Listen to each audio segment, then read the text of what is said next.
Instead of depriving children of a childhood in the future, let us remember there is no future without children.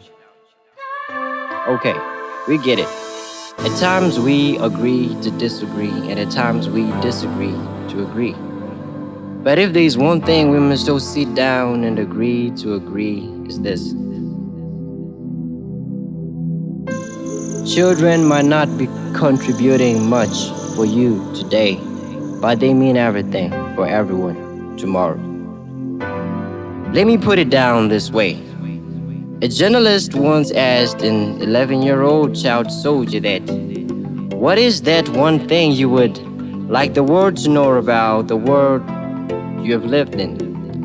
And the small boy said, I heard people, men and women, and some pregnant women even got to die due to the pain we inflicted, as most of us were under the influence of cocaine, which was injected by our commanders.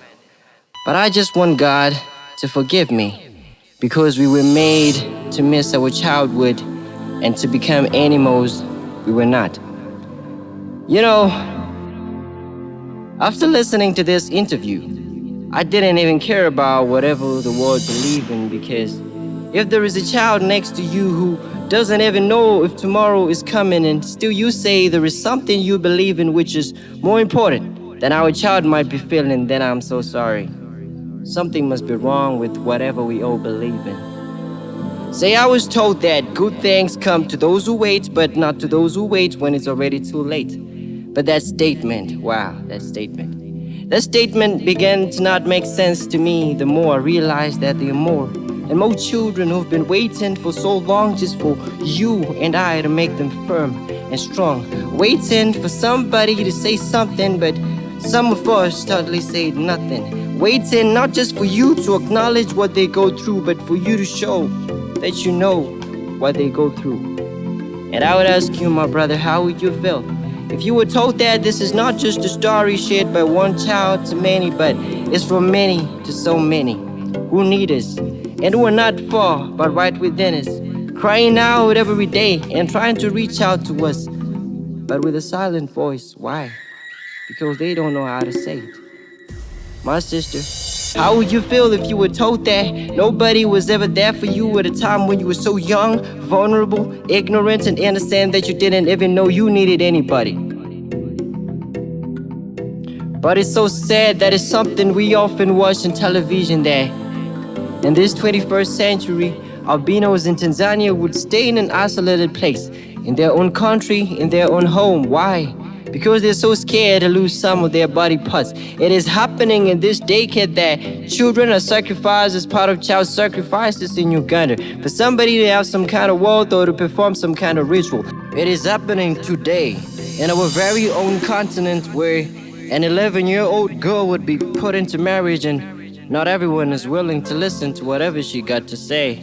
And only God knows we tend to put religion in the way. Okay. We get it. So many things hurt.